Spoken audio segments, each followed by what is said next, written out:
Okay, good morning, everyone. It's my pleasure to introduce Dr. Scott Berry, President and Senior Statistical Scientist at Berry Consultants, that he co-founded in 2000 after earning his PhD in statistics from Carnegie Mellon.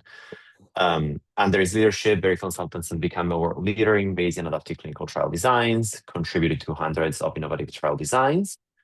Scott is a gifted educator, frequent speaker, and also an award-winning sports statistician. So please join me in welcoming Dr. Scott Berry. You can ask questions in the chat throughout. Scott wants to make this very much interactive, so I will try to moderate any questions that there might be throughout the talk. Otherwise, Scott, the floor is yours. Wonderful. Thank you, Giorgio, and thank you for the invitation. So as I sort of was opening up, I hope to talk about, yeah, we for 25 years have been working in clinical trials. I very much think as a Bayesian. I'm a Bayesian, and we've designed trials from a Bayesian perspective, and within that, there's criticism from other Bayesians. So there are many times that people talk about the advantages or the differences between frequentist and Bayesian, and that's been talked about a ton. But what happens if Bayesian clinical trials become the norm? We will still have controversies, the right way to do it. I understand that what is a Bayesian trial is a hard thing to define. I think what one person might say is a Bayesian trial, another one says not a Bayesian trial, and maybe I'll show you some examples of that. I'm gonna weave in examples, and I will show you criticisms of what we've done from a Bayesian, and you have your views on that, and then I'll touch on other examples of what, and it even comes from within Berry Consultants, the criticisms or the hopes that we could do as Bayesians within the clinical trial space. So I'll try to focus more on Bayesian controversies, criticisms, discussion, than comparison to frequentist. So I'm going to start with one. I did a podcast a month ago with Frank Harrell. So Frank is a Bayesian. I think he's a somebody who's very passionately Bayesian, and in this world of clinical trials, he's been at this a while. And I'm gonna jump over to something he says in the podcast, and I'll stop it when he says that it does untold damage. And so this is a reminder where to start it. So I'll introduce it this way. So I'm hoping this comes through. I tested it. Now, compared to what? Sort of thing, yeah, you sort of thing, but which is all part of this learning and moving forward and doing better. So you know us that we do a number of these trials and we simulate type 1 error. So we design Bayesian trials, and it might even be the trial is entirely Bayesian. The final analysis is a Bayesian posterior probability. The trial's Bayesian, but we can simulate from a conditioning on a null hypothesis that we've already been through, what you think of that. But traditionally, these are addressed, and we can simulate the probability that that trial, if repeated many times, would end up determining a treatment that has no benefit, exactly equal to placebo, say, results in a positive trial. We can simulate other characteristics, really simulate frequentist characteristics of that. Now, we do that quite a bit in presenting to the FDA, presenting to other organizations. We don't do that in every trial. Our REMAP CAP trial didn't do it in all circumstances, but you would be critical of that act of a Bayesian trial. Yeah, I think once you give people alpha, all kinds of trouble happens. And I have a blog article that if you haven't seen it, I'm sure you'll find it controversial, because it's about consulting I did with your company many years ago where the simulations caused major harm to the Bayesian procedure because it created a decision rule where the posterior probability was only 0.975 the decision rule was required a 0.986 to preserve alpha. Yeah. And so the study didn't meet its target. And luckily, the advisory committee overruled that and used a secondary endpoint, which is emergency room visits in acute asthma attacks. But it's just an example where just the act of doing that simulation can cause untold damage. Okay, so untold damage. So I consider this sort of Bayesian on Bayesian criticism. I think if Frank and I sat in a room with a wider, that was the first part where I started a little bit late, with a wider viewpoints from frequentist to Bayesian and all of that, we would look very similar. When we get into a discussion of doing Bayesian, there's sharp criticism. So what is he talking about in this trial, and how did we do untold damage? This is a paper that was published. This is an old trial, so he has quite the memory. I had no idea he was going to do this. Effectiveness and safety of bronchial thermoplasty in the treatment of severe asthma. So this is a medical device for the treatment of severe asthma. And I'm remembering, and I'm a statistician, so the clinical aspect of this is largely they would go in with a device and they would burn part of the throat that would become exacerbated in asthma. And if that part of the throat is quote unquote burned through bronchial thermoplasty, it prevents it from expanding and becoming exacerbated during asthma scenarios. So the question is this treatment good for people with asthma? Now, the methods referred to just what happened, what was the trial. 288 adult subjects were randomized to bronchial thermoplasty, BT or sham. So if they were randomized not, they actually did bronchoscopy, 3 bronchoscopy procedures and messed around a little bit, but didn't actually apply the therapy. So these patients were very much controlled. The primary outcome is the Asthma Quality of Life Questionnaire, and it takes the average of 6, 9, and 12 months change from baseline for patients and then compares the BT to the sham. Additionally, adverse events. This is the part that Frank was referring to. Target, his numbers were slightly off. Target posterior probability of superiority was generally 95%, but the primary endpoint was 96.4%. That would define success. In some sense, that's the alpha level for a Bayesian here, though it has a very different meaning. That 3.6% one-sided is what's left over from that posterior probability for the determination of success. Now, it has a different interpretation than a typical frequentist one, and we'll get to that. How did that number come about?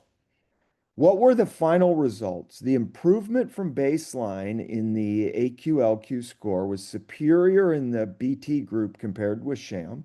So it was an improvement in the scale of 1.35 points for the treatment, 1.16 points for the sham.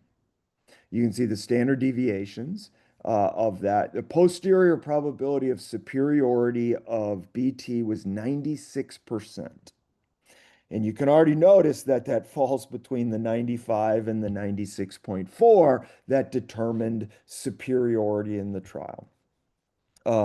And then it makes reference to, I'll come back to that, the exacerbations in that, which is what he was making reference to in the advisory committee meeting, that severe exacerbations and days missed from work, which had posterior probabilities of superiority that were really quite high, probably won the day on the public advisory committee meeting as to whether this should be approved for patients. The table 2 in the trial, and notice, for example, in this thing is this a Bayesian trial? We'll come back to that, but this is every analysis in this trial was done using Bayesian posterior probabilities of superiority.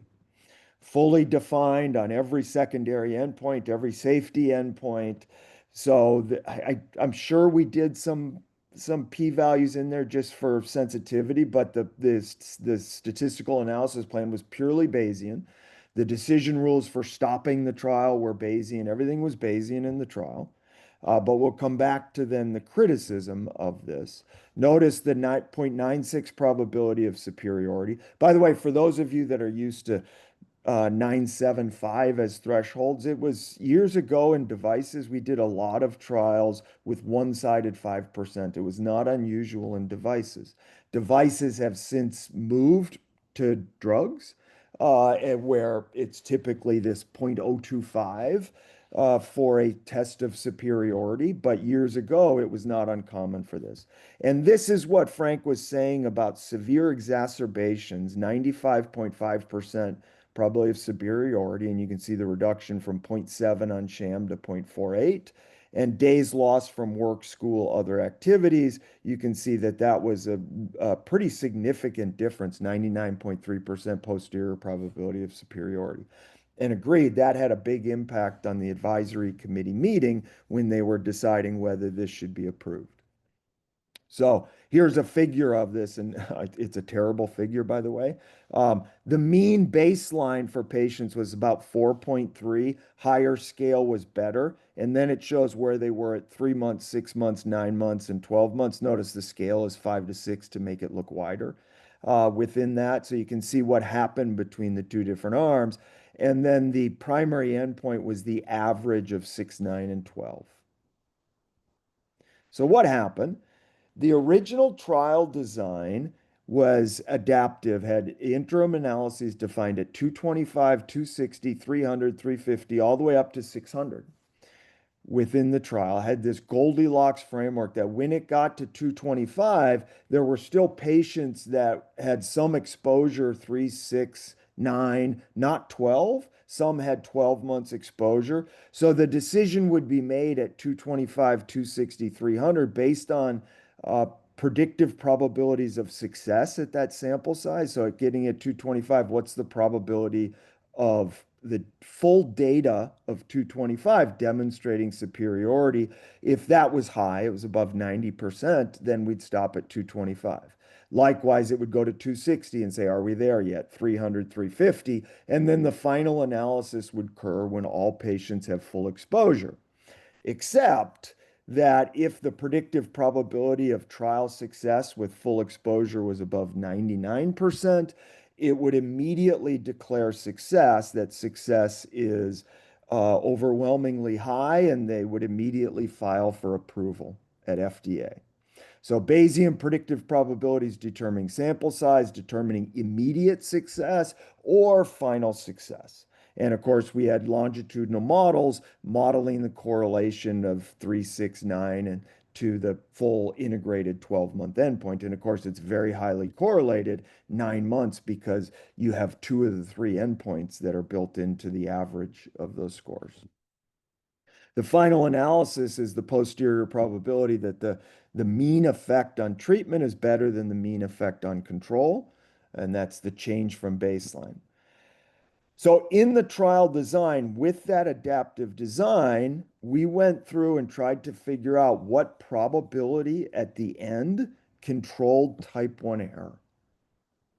So we simulated a set of null hypotheses, and there are nuisance parameters here around the variability and around enrollment rate and other parts to this, that it isn't a single 0, 0 type value here. So we simulated a number of them, and the value 96.4 controlled type 1 error at a one-sided 5% or less. So now we've taken this fully Bayesian machinery, but the final threshold of success isn't a decision analysis problem. It's not a utilities. It's a control of type 1 error at 5%. We've essentially made the frequentist force the Bayesian to have that threshold to define success at the end of the trial.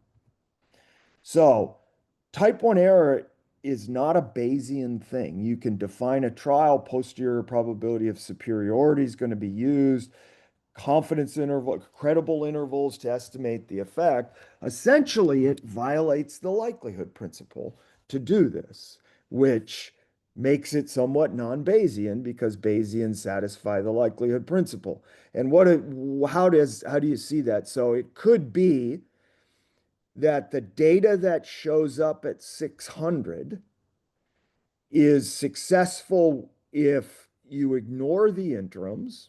It's sort of above 95%, but including the interims, it's 96.4. It's not successful. So the exact same data is not successful because of the interims, and that's not part of the likelihood function anymore. And so you've violated the likelihood principle by trying to be a frequentist in this.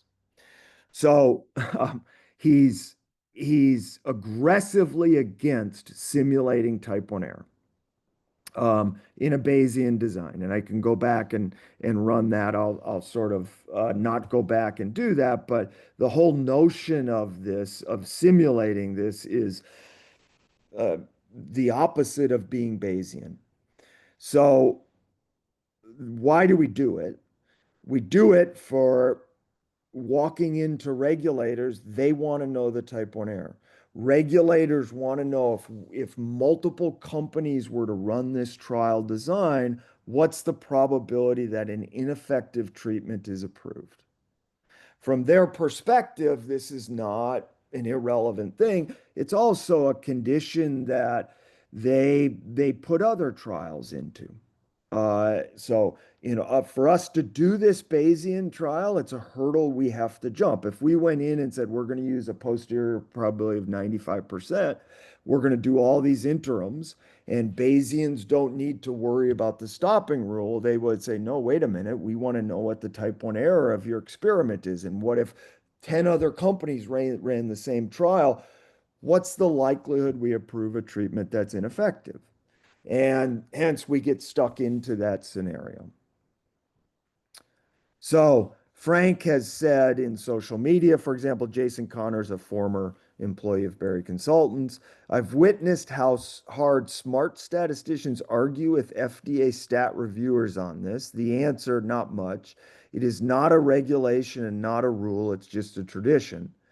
We have to acknowledge that simulation of frequentist operating characteristics is hard, and that smart statisticians are usually glad to spend a lot of paid time doing such simulations.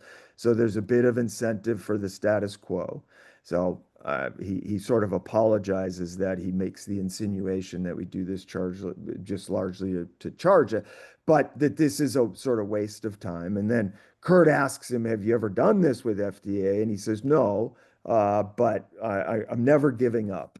So to some extent, this is a reality of walking into regulators to demonstrate this and enables us to get this trial design approved.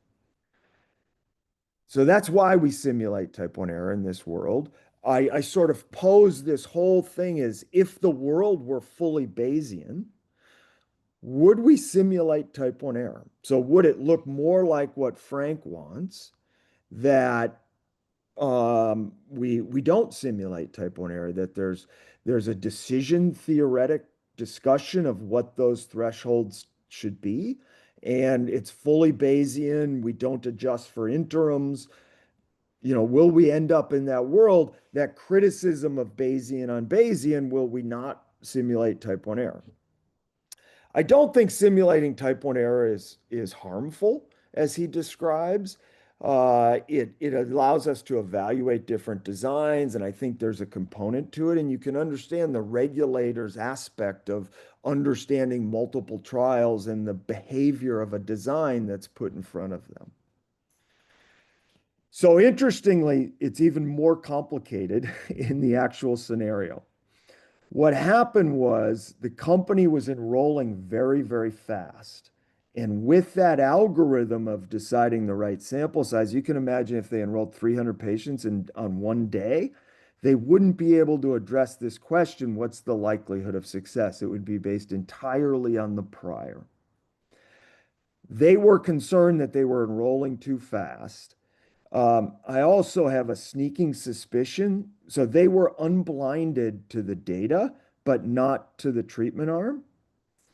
And if you went back and saw this, I have the sneaking suspicion the baseline was 4.3, that they saw the average overall improvement to this and expected that they won by a long shot.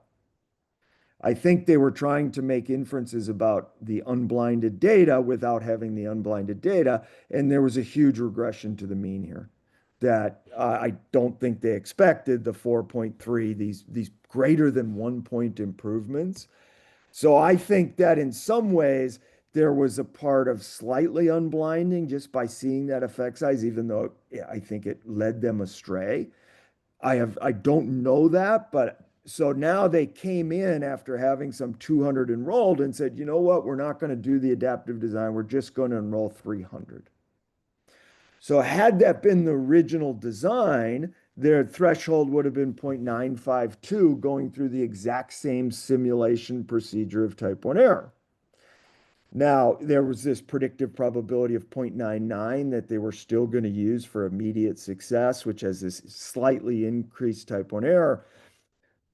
The decision was made to stay at 0.964 in part because of this unease of seeing this data, deviating from the design, not going back and revising the SAP. And so it stayed at 964, and then the final value ended up at 9.6. The perfect field goal within the scenario, hence Frank was brought in to advise on the various trial, and he didn't like it. And so hence that's his sort of the harm that was done in this scenario. Okay. I will let you be the judge of that. I'm not sure I have the right answers to all of these. And Giorgio, stop me if anybody has questions, comments. And not so far. You can continue. Awesome.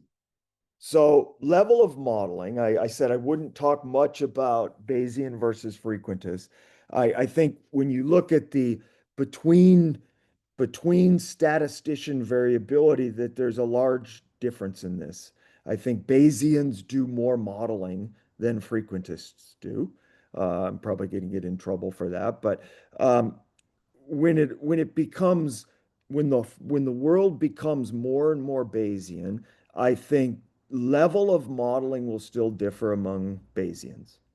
So everybody's a Bayesian. We're all designing Bayesian trials. This is still something that's going to differentiate, and the comfortness with heavy levels of modeling within the trial for this. And so I'll show you examples of this, and I'll show you Bayesian examples of this that I still think make some Bayesians uncomfortable. So this was an effort back in August of 2020, and it was labeled a multi-platform randomized clinical trial, MPRCT. What it was is there were 3 separate platforms: Remap Cap, which is a global platform trial; Active 4 was an Operation Warp Speed platform trial; and Attack, which was a Canadian run, but also went relatively global in its enrollment to investigate a single question in the treatment of COVID. So these are hospitalized patients with COVID, and there's a question, Giorgio? Yeah. The question related to the previous trial, is the problem the simulation or the decision rule for the asthma trial, I'm assuming? I think it's creating the threshold for success of being 0.964 through the simulation of type 1 error. That is the criticism, that Frank's criticism. So it's satisfying the frequentist through the Bayesian mechanism, really as a frequentist trial. And so it's not the simulation per se, it's calculating alpha and it being a part of the design, which created that value. So the question here is, so there was the whole concept of patients who were infected with COVID, hospitalized with COVID, of the effect of this and the storm of this that they referred to is, should you give patients anticoagulation, blood thinners, when they're in the hospital, was the question. And so the treatment here is therapeutic anticoagulation, which is heparin, or not for hospitalized patients. All three platforms were globally analyzing the exact same thing. And so they decided, just like a randomized trial with multiple sites, we're going to combine our data prospectively together and do a single analysis. We need the answer sooner, bigger sample size. We don't need three separate answers to the same question. All of them will take longer. So let's do a single analysis, pool our data together. And that's what's called a multi-platform randomized clinical trial. So it was not meta-analysis when it was over. Prospectively, these were the only readouts of the trials. They were not going to read out individually. So they came to this full agreement to it, and they decided on a fully Bayesian plan for this. Now, there was concern in this that the effect was differential in different kinds of hospitalized patients. Given the mechanism of this, that there was two real aspects. One is moderate disease or severe disease. Severe disease was defined to be on organ support. Vasopressors or ventilator type support was severe disease, and moderate disease was hospitalized but not on organ support. And then if you were moderate, they believed the D-dimer, which is a measure of blood viscosity, essentially, what could be a very important thing, that it might be a good thing to do for some patients, depending on their D-dimer, but not good to do others. So prospectively, the primary analysis had 4 different subgroups, mutually exclusive subgroups. The primary endpoint was organ support-free days, which is an ordinal endpoint that has mortality as the worst outcome, and then number of days on organ support, essentially. So the primary estimate was an odds ratio. We're estimating the odds ratio for that. Superiority was a 99% probability with multiple interims, so that was unadjusted. And I made reference to that in asking Frank that question, but that's unadjusted. Futility is if the probability is 95% chance it's less than 1.2, and harm is 99% chance it's less than 1. Odds ratio greater than 1 is positive. The primary analysis in these 4 groups borrow from the other groups. This is this level of modeling within the Bayesian approach. We don't do independent analyses of them. There's a model that borrows, these are thought of as one exchangeable set of 3 subgroups that are within moderate. So there's a moderate mean and variance. And then there's a mean of moderate or severe. So there's borrowing from severe to moderate, and then within moderate was the prospective model set up. The readout of this came, and interestingly, there's a single model of all of the data of these 4 mutually exclusive groups. And when published in the New England Journal of Medicine, it came out in 2 papers, 2 separate papers that were back to back in the journal. And the analysis is common across them through the Bayesian hierarchical model. What does this sort of look like? In severe disease, if you look at therapeutic dose anticoagulation, dark red is mortality, and there was about a 35% mortality in the severe patient population. You can see they generally, in the stacked bar plot, they do worse. Was worse across the scale to give therapeutic anticoagulation to patients that were severe. The usual care arm, the non-therapeutic anticoagulation, had lower mortality and did better across the scale. The cumulative distribution of this ordinal endpoint was always better. The primary analysis came out to be Bayesian, this 0.83 final analysis of the odds ratio that's worse than 1 is the median estimate here, and the posterior median, and then the 95% credible interval. That interval is from the hierarchical model, from the data that's combined to the other article in the journal. That's not the observed data. The observed data are actually a little bit worse, and there's shrinkage to that. It turns out in moderate disease, there was improvement for therapeutic anticoagulation. So it was a case within the hierarchical model, there was some shrinkage, it was dynamic, and so it learned that the effect doesn't seem to be similar. Sample sizes were reasonably large. This estimate is not the data, but a Bayesian hierarchical model estimate. That gets even Bayesians in some circumstances uncomfortable. That's in the journal, what's provided as a model estimate as opposed to raw data.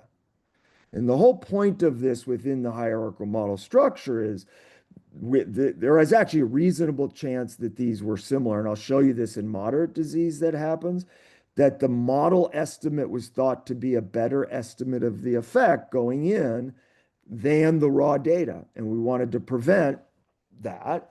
Notice in moderate disease, the opposite happens, that therapeutic anticoagulation in each of the levels of D-dimer does better. It's about the same in low D-dimer. They're healthier, by the way. Within this, a lot of patients have no level of organ support and they leave the hospital. So the estimate comes out individually in the 3 groups. They actually have pretty similar effect. These estimates are hierarchical, where there's a different shrinkage, where it does shrink those towards each other because of the 3-level hierarchical model to this. We do provide overall, if you assume they're the same, of 1.27, but you can see the shrinkage that happens. And in the clinical journal, it provides the Bayesian model estimate of that, not the raw data. And the posterior probability of superiority of therapeutic anticoagulation was quite high in moderate, where it was low in severe. We show, it was actually deep within this, and it was interesting because the pink one was one article and the blue was another article, which was just kind of weird in that. If you would have analyzed the 4 groups entirely independently, you would have gotten these estimates to it individually. If you would have pooled them all, if this would have been a single population and we'd have done one analysis, we'd have gotten 1.03 and said therapeutic anticoagulation doesn't matter. Largely would be the conclusion. This was the model that was prospectively set up that determined superiority in moderate disease and likely harm. It didn't conclude harm at 99% levels, but likely harmful and severe within the Bayesian model. Here's if you were to pooled all the moderate and severe differently within that. And this is what was provided in the article. That made some people uncomfortable within that setting, and the whole thought that this is providing better estimates than either this or this.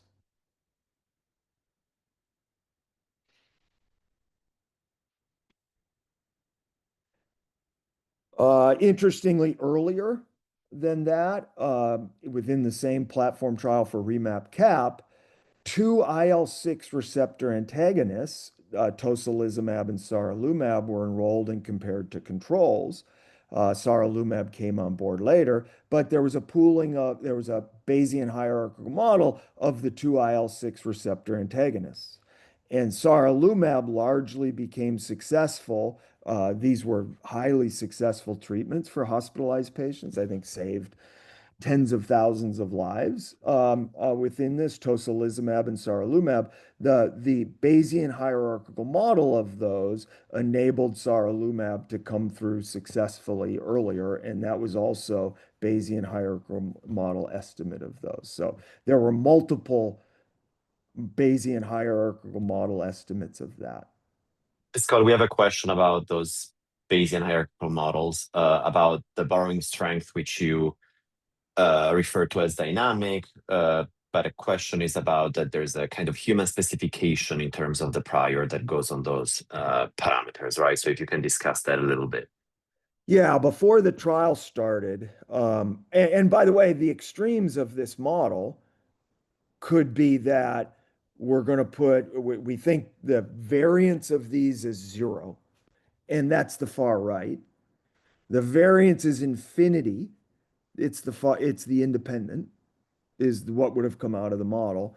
That there was a estimate of that variability, and we explored the operating characteristics of that, by the way, exploring type 1 error and different estimates that came out of it.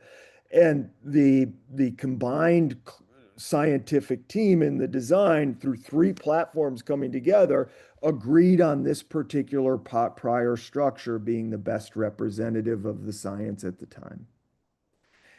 And that's also this aspect of Bayesian trials coming in with this modeling decision that's made. It was made by the team. It was prospective. It was written down. We show sensitivity to that if somebody's priors differ.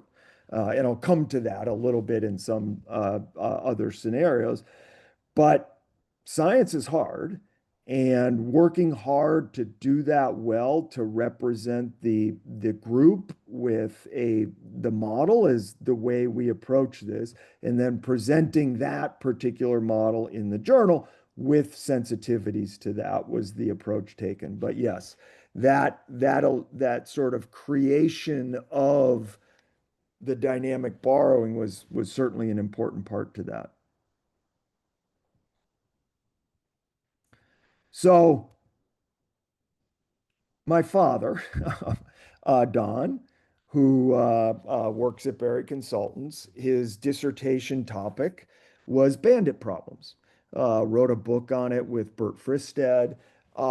Huge believer in the structure. Bandit problems are largely, you have multiple treatments, and which one do you assign to patients?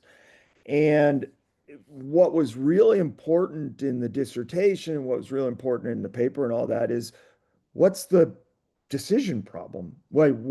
How do we measure which arm you should pull within this? For example, one of the structures is that you have N patients, and your goal is to get as many successes as you can by pulling different treatments.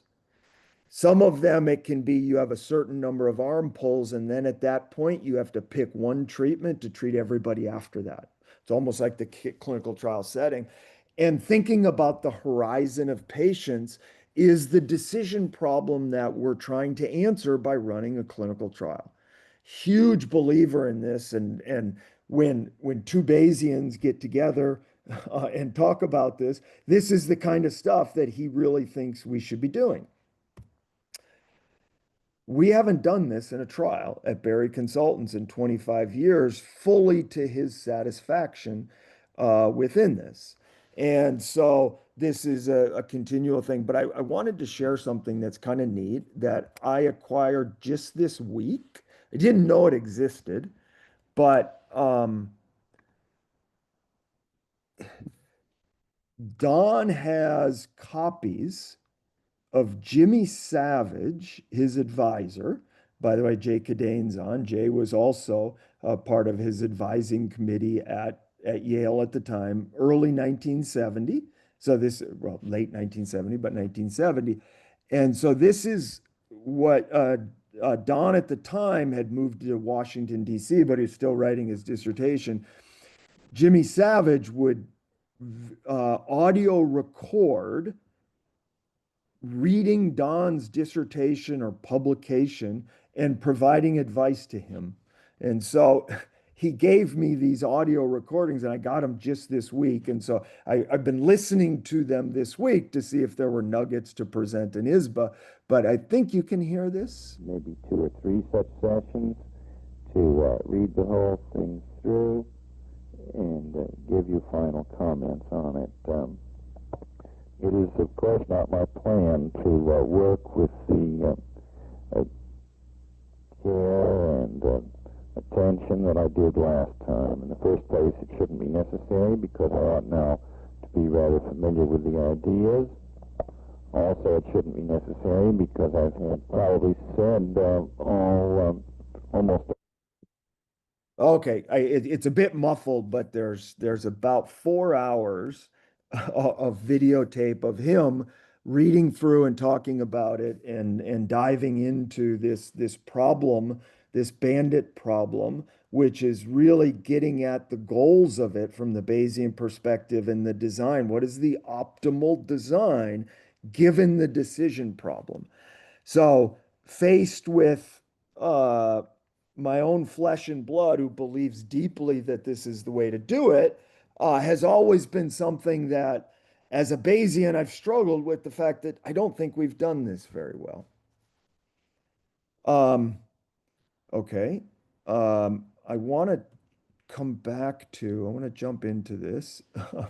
And Jay Cadane has so wonderfully joined us today. I had no idea he was going to join, but I remember sitting in the computer lab at Carnegie Mellon. Jay was my thesis advisor, by the way. So he had 2 Barrys, many years apart, as his advisees. And he walked in and he showed me 5 posterior distributions on a single graph and said, this is based on data in a clinical trial, what 5 different clinicians believe for their posteriors on the probability of treatment benefit. And my first question, I feel like I got suckered into this, but I said, okay, how are you going to combine them together?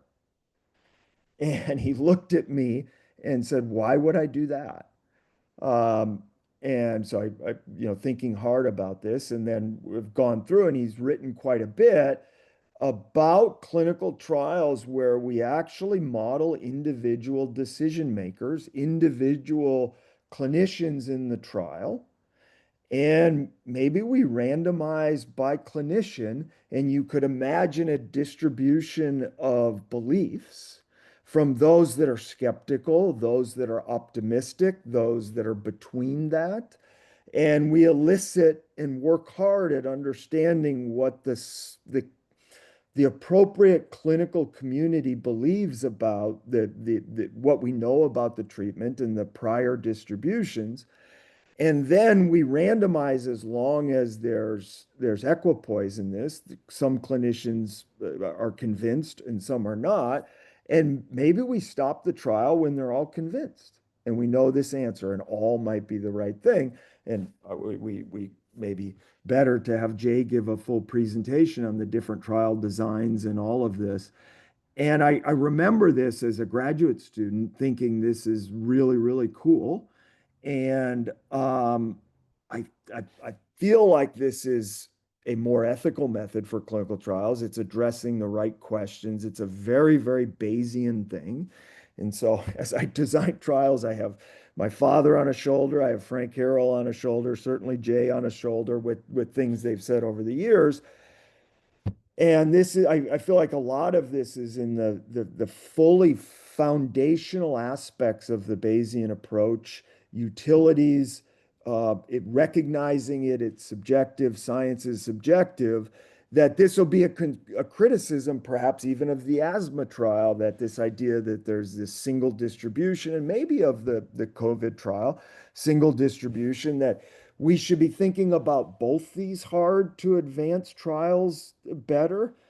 I've not done this in 25 years of designing a trial, though we have done futility on a different prior than the final analysis prior, which is usually flat to some extent. In the asthma trial, the prior was largely non-informative for superiority. But futility, we have done different decision makers. When an optimistic sponsor thinks the trial's unlikely to be successful, you'd stop. But that's the extent of sort of the decision problem, the assignment of treatments, the stopping of trials. This feels better.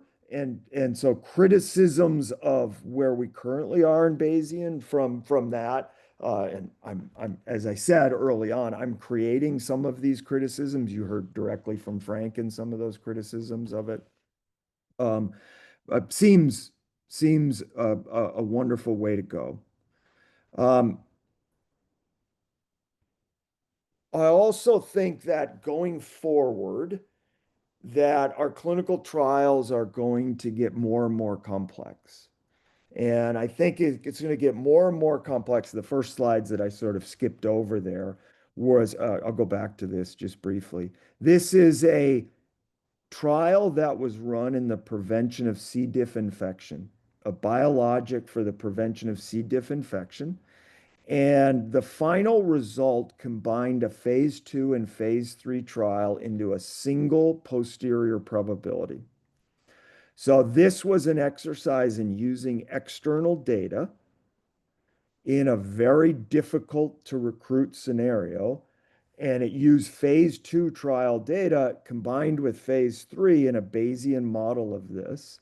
And this is a slide that the FDA presented to the advisory committee meeting on the posterior distribution of the difference in the rate of treatment success, which was preventing C. diff infection.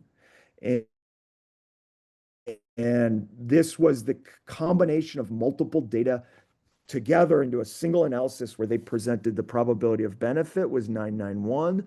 The probability of a 5% or better improvement was 93%. And you can see the various things that they presented to the public advisory committee meeting based on the combination of data. As data becomes more and more available, trial data becomes more and more available. Healthcare data becomes more and more available. Trials have to include external data. The frequentist calculations for a trial are based on that trial. And once you include external data, it doesn't really make sense in the sample space calculations. The Bayesian calculation can include this data within modeling, more complexity, deeper modelings, but it comes a bigger question of what's the probability of benefit given all of the data and information included in the analysis. That's a whole different thing than frequentists tried to do. By the way, the FDA label has 0 p-values and has posterior probabilities of superiority from this.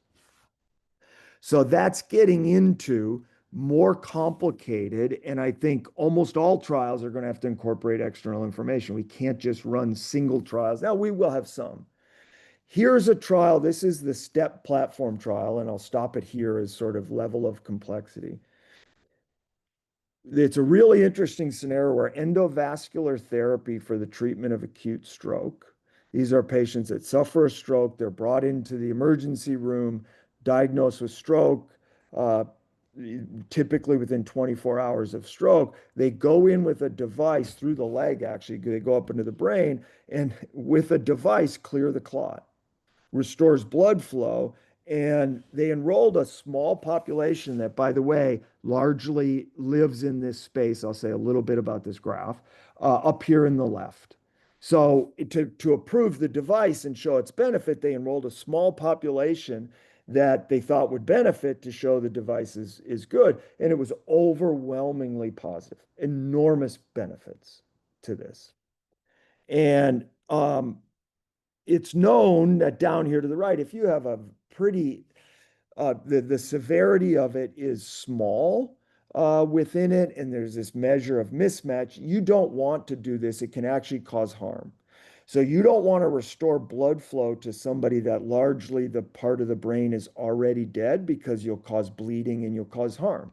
And many of these stroke trials show differential effects across the scale, that endovascular therapy can increase mortality while at the same time it might improve some outcomes. So up here, we know there's benefit. Down here, we know there's not. So the NIH is running a trial. There could be enormous benefit between, and this is an example Bayesian analysis that in this two-dimensional space is trying to find the boundaries for where there's benefit or not. So we're working on this trial design with the NIH. It's a huge question of who should get endovascular therapy and who should not. Complicated two-dimensional change point models to estimate who should benefit and who should not, and to do it well. Much more complicated trials than two arms, single primary analysis within that. And just October 13th, what is that, 2 days ago, for example, primary analysis stroke trial, and this is, should you give a drug that clears the clot after you give endovascular therapy? Right away, if you go into an ambulance and they diagnose you with stroke, with an acute ischemic stroke, you're going to get a drug treatment, and it can be a positive thing. Should you get it after endovascular therapy? They analyze the ordinal endpoint 0-1, and this is the outcome of the data, where yes, zeros and ones are significantly better, but they have increased mortality. The final analysis is a dichotomous analysis of 0-1, which is successful, shows up in JAMA this week as benefit. And that analysis ignores the fact that mortality went up 6%.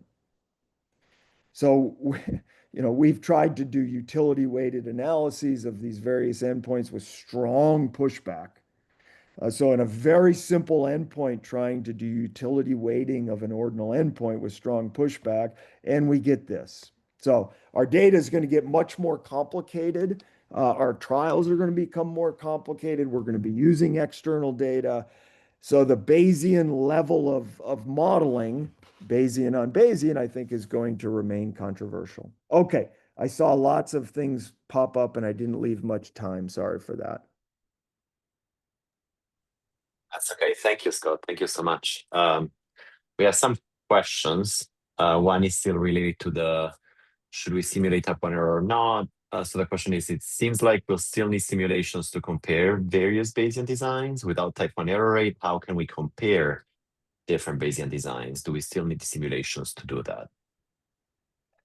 Yeah, it's I think simulation is incredibly valuable to compare any two things. Yeah, design 1 or design 2. An interesting question is which design is better, design 1 or design 2? So in evaluating those, to some extent, how do we evaluate them? And interestingly, in this trial, I don't know if you noticed that, we're evaluating in this, what proportion of patients do we correctly identify? And we can actually say, after this trial is over, what is the average outcome of patients because of the trial? And if we can identify who benefits and who doesn't, the average outcome is better. So we're trying to evaluate that, but almost always when we evaluate two designs, the question is, do we get the right answer? If it's a single drug against a placebo, do we get the right answer? We simulate, suppose there's no benefit. What's the likelihood we say there's a benefit? Now, maybe to the point, we don't really care much if they're exactly identical and we make the wrong decision, so what? In patient outcomes. We can evaluate if the treatment is worse, how often do we say to do it? And that's a worse error. So saying there's only 2 errors is not quite correct. So it's a really hard decision problem. And what we do now is we simulate type 1 and type 2 errors. Now we simulate a whole bunch of other things and we're trying to work to a better solution. But a huge part is, how do we measure a good trial from a bad trial? a little bit goes back to the bandit problem question. What is it we're trying to do in the trial? And let's evaluate that through it, which is what the bandit stuff sort of looked at. And I'm not aware that we do this often, but I think that's where the Bayesian kind of place ends up. And now we're going to calculate type 1 error. We're going to calculate type 1 error when the effect is negative and different things. But do we force the primary analysis to control type 1 error is a very frequentist thing that's just inherent not in the Bayesian approach. So I don't know the answer to that. I think there are days where we run trials where we don't control type 1 error. We report it, but we don't force the primary analysis. Remap cap of 99% is one of those. It was when it's 99%, we stop and we reported type 1 errors, but we didn't force that 99% to be a function of type 1 error.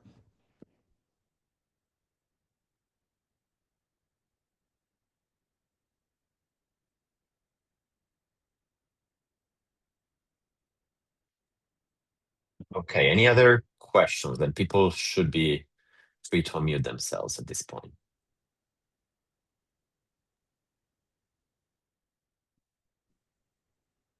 Scott, this is Jay. It seems to me that one of the things that's running around here is what is the decision problem? And it seems to me that some of the murkiness that you're describing has to do with that. And certainly Bayesian decision theory has some things to say about how to think about those problems. And maybe there is advantage in being at least more precise about what you're trying to accomplish in the first place. I think that's exactly right. And I think in a scenario where it's the NIH looking at a treatment that's already approved, and the NIH decision problem really is to provide better outcomes for patients, we're able to start to do this a little bit in looking at the design. A lot of the trials, like the asthma trial, the decision problem is, do we approve the drug, yes or no? And they rarely look at the effect on treatment and other things, but the major design question is, do we approve the treatment, yes or no? And hence type 1 error and type 2 error become an important part of that aspect for the regulator's decision problem. Now, I think sorry. There is a Bayesian treatment of that problem where we model the way the regulators are thinking about it and maximize against that. Yeah, I absolutely. And I think there's even slightly, and so Frank would be upset about saying anything about type 1 error. He says the type 1 error is, in this case of 96.4, it's 3.6%. Says conditional on the data, the probability you're making a mistake, if you define mistake to be 0 or worse, is 3.6%. Yeah. And alpha has nothing to do with it. I'm sorry, it's 4%. Mm. And 3.6 has nothing to do with conditioning on the null and all of that. And this is a better way for a regulator to make a decision. So I agree with you and agree that that's a little bit of the struggle, is really defining the decision problem. It seems to me that what Frank is talking about basically is he wishes that FDA would think differently than it does. And that's not a debate among Bayesians, because we I think we all wish that FDA would think differently than it does in this respect. So in a sense, that he's complaining to you because you are addressing the FDA's question with an answer that the FDA will recognize as addressing their question. Yeah, I agree. And the optimistic part is, and Frank talks about this in the podcast, is he's actually a special employee of the FDA. So he provides advice. And there's a Bayesian guidance coming out, and I think it was supposed to be out in September, and it was supposed to be out 6 months ago, but it should be out any day now, where she's really excited about the framing of these problems from a Bayesian perspective. So it'll be interesting to see what that draft guidance looks like. Mm-hmm.